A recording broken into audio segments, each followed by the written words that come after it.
سؤال مع السادة الحضور. أول سؤال معانا من الأستاذ عزت السعيدي، هو موجه للدكتور أحمد طران شخصيا.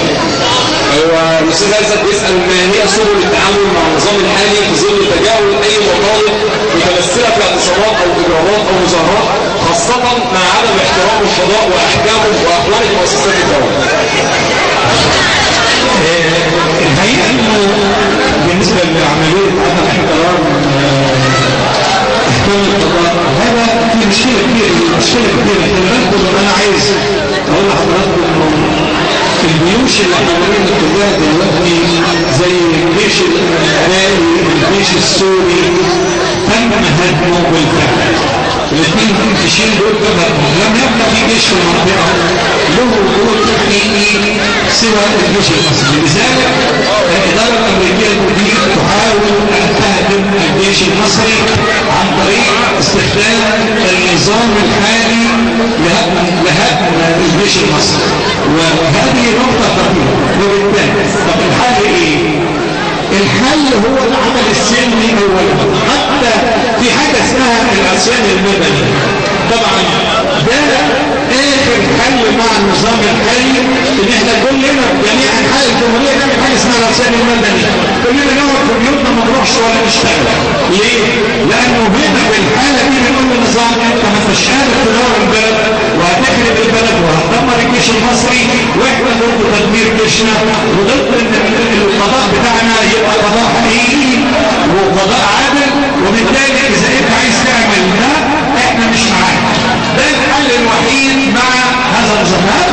العصيان المدني مش عيب، ده قانوني وشرعي، وانت مسالم لن تفعل شيء، لا تهد حاجه ولا تولع في شيء.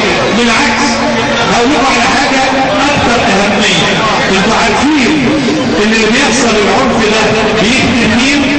بيخدم النظام الحالي. ليه؟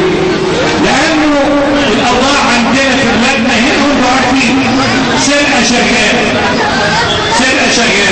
اكل شغال، خطف شغال ويدفع عاديه، سرقه عربيات ويدفع عمارة والناس ما عملش ايه. يعني مفيش امن بالمره. احنا كلنا بنحب نتحرك بالليل برضه لانه مفيش امان.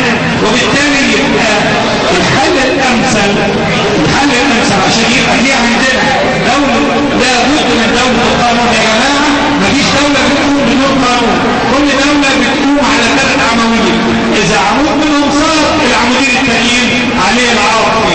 فده دي جد مختصره، واتمنى من الله ان ربنا يسترها ونقدر نخرج من هذه الازمه اللي احنا ليرمر في الايام القادمه.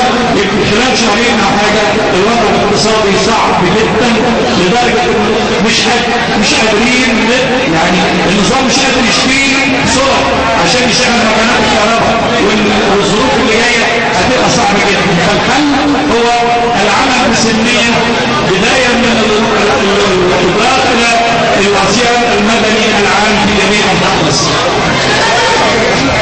الرسالة دي موجه من الحاج محمد زميتا. ما هو الذي عرضه المعارضة وجابت الانقاذ للأكل الحر الذي يأكل من عمل جبينه؟ ولماذا لا تعمل المعارضة حكومة تسمى بحكومة ظل لكي تعمل على خدمة الفقير وخدمة الشعب وتوضح لنا ما هو منهجها بعد الثورة؟ الحديث في شأن الإصلاحات الاقتصادية والتحديث بيبقى مرتبط بجهة القدر على التنفيذ. من يمنع يعني لا يستطيع أحد أن يتصرف خارج السلطة إلا على مستوى المشروع. لما السلطة تبقى تورطت في الإدارة الآخر يعترض على هذا أسلوب الإدارة لأنه لا يمكن إلا عدم. يعني الآخر اللي مش له سلطة مسألة إنه تقول الحكومة ما عملتش، طب انتوا عملتوا ايه؟ لا ينزل السواق اللي مش عارف يدير وما تقوليش وانت على الارض انت عملت ايه؟ انا عندي عدد معين من الافكار ولم يحكم عني عمل. عشان اقول لك ده بالتفصيل، عندي تحديات قائمه في التنميه، اولويات التنميه لا زالت حتى الان الحكومه متكافئه عنها، يعني متكافئه عشان تقدم للتربيه حقها. ما زالت الحكومه في قراراتها وقوانينها ومنظومتها ماشيه بمنطق تحاول تصور مع الحكم اللي يقولوا عليه من شويه. حق الفقير ده اللي احنا بنقول عليه. في مساله مهمه، المظلومين الفقراء اللي توحدهم دفعات ومع اكثر عدد اللي توحدهم قادر على فرض مطالبهم. عشان كده احنا بنقول واحنا بره السلطه بنتكلم ان توحد هؤلاء الفقراء على نزع كثير تحالف الثروه مع السلطه هو القادر على تحريك البلد الامام. اثنين، ان الزام الحكومه بوضع اولويات التنميه ليتقدم العدل الاجتماعي على باقي على اولويات العمل الحكومي قادر على اصلاح شأن الفقير. لا يمكن تحدثنا عن الفقير بمنطق الصدقات. هذا الفقير لو حق في هذا البلد ولو قال معلوم ابقاؤه بلا عمل ظلم، حقه عن حقه في التعليم والصحه والسكن ظلم شديد. لما الحكومه ما بتعملش هذا الكلام يبقى انا بقول ان حق هذا الفقير يجب هؤلاء، وان الطريق الى تحقيقه مرتبط بان يتوحد الفقراء الفلاح الفقير او الشخص الفقير او العامل الفقير، ونحن معه من خلفه او امامه نقاتل في سبيل حقه. هذا هو السبيل. انا اكمل عباره قصيره بعد النائب محمد شبانه. هو انت اللي بيحصل دلوقتي ان راكب الاتوبيس وسايق هو رئيس مرسي وجماعه الاخوان، هم دول اللي راكبين الاتوبيس وسايقين، والمعارضه او جبهه الانقاذ راكبه نفس الاتوبيس مع نفس الرئيس والجماعه، بس هم واخدين موقع قدام. وانا قلت قاعدين بعد كده اللي قاعد ده اللي سايق هو عمال ينزل بينا الحفره ويطلعنا يخبطنا في حيطه ويودينا شمال ويودينا يمين ومش عارف كل شويه يعمل لنا كارثه. طيب اللي قاعد وراه كل ما يقول له يا عم الحاج خلي بالك نقره جايه، يقول له مش دعوه انت متحرك، انت مش مخليني اعرف اسوق. يا عم سوق بس خلي بالك ما تنزلش بالمطبات، ما تعملناش حتى كل يوم والتاني. وهو للاسف عامل ود من طين ود من عجين، والاخر احنا ما يسمى بجبهه الانقاذ او المعارضه او اي قوه ما فيش في ايديها سلطه عشان تنفذ. انا يبقى في ايدي سلطه لما انا اللي بسايق الاتوبيس. شكرا. في سؤال بنفس المعنى. سؤال بيقول بناء على مشاهداتي اتمنى ان يعترف كلام الشعب المحبوب النصوص في قائمه واحده في الانتخابات القادمه. والسؤال الثاني بيقول لماذا لا يتم الاندماج بين الطريق الشعبي والدستور؟ بالواقع التيار الشعبي وحزب الدستور يتفقوا في ميزه وحيده ان العضويه الغالبه على الكيانين هي عضويه الشباب، شباب الجامعه والشباب الصغيرين في السن والمتحمسين هم موجودين في الكيانين دول. والكيانين دول فعلا متفق مع مثال السؤال لابد انهم يكونوا في كيان انتخابي واحد في المرحله القادمه، لانهم مؤهلين ولديهم منطقات شابه انهم يكونوا مؤثرين في المجتمع، انهم يكونوا مؤثرين في تكوين برلمان حقيقي يعبر عن المصريين. شكرا.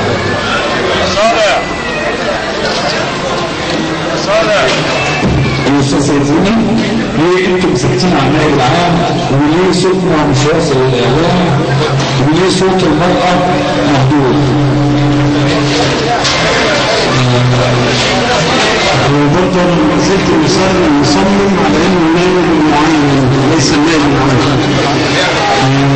احنا مش ساكتين، احنا في كل المحاكم اول حاجه باول فتره بندفعه بعدم اختصاص المحكمه وعدم صلاحيه المحكمه، لان عدم تنفيذ الدعوه لتحقيق هذه الدعوه من نائب غير مختص لتحقيق الدعوه الجنائيه. لان المنوط اللي بيحرك الدعوه الجنائيه هو النائب العام او من يمثله اللي موجود عندك سمنوه في المحله، وكيل النائب العام معاون النائب العام مساعد النائب العام، فهو بينوب على النائب العام. فانا مش معترف بشرعيته، والدفع ده احنا مصممين حتى في تحقيقاتنا السياسيه احنا بندفع بهذا الدفع. طبعا بس هو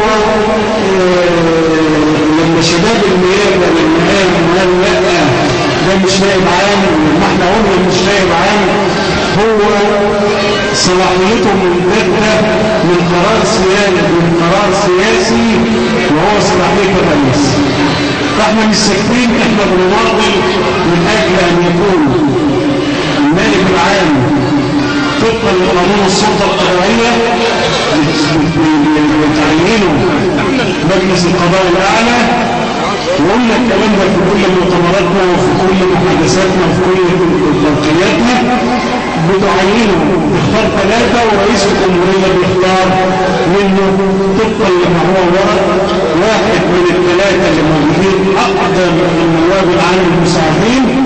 واحنا قلنا الكلام ده في كل مكان، ان انت طلعت وانت اقدم واحد، انت جاي لصلاحيات محدده وجاي لصلاحيات معينه، وانت بتمارس هذه الصلاحيات طبقا للقرارات السياسيه. فاحنا كمحامين واحنا كشعب موجودين، احنا ما احنا ساكتين على هذا النائب المعين، لانه فقد شرعيته من تاريخ توقيع قرار تعيين نائب عام ممن لا يملك وهو لا يستحق. وشكرا.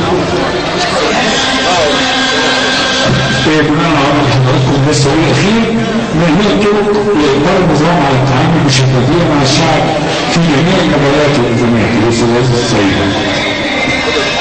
ما هي الطرق لإطار النظام والتعامل مع الشعب بشفافية؟ شوفوا الحل الوحيد من وجهة نظري، إذا الشعب كله بقى على قلب رجل واحد، هذا النظام سيقرر على أن يخضع لرغبة الشعب.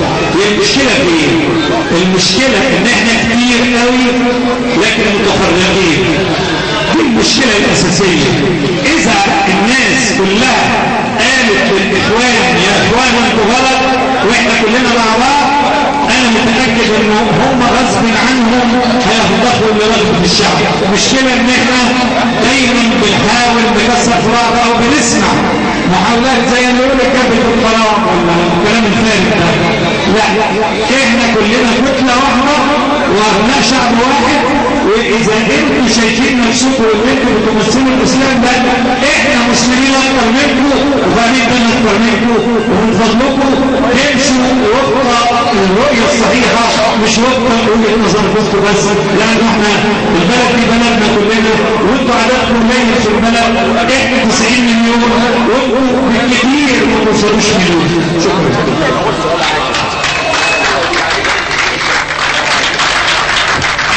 احنا بنقول لكم هنختم بكلمه لفضيله الشيخ مصطفى ابو عاصم.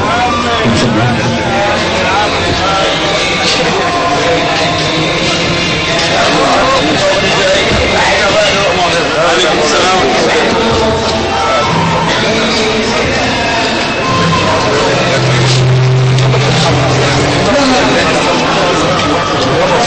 والله انا مش عارف اقول ايه بعد كل اللي اتقال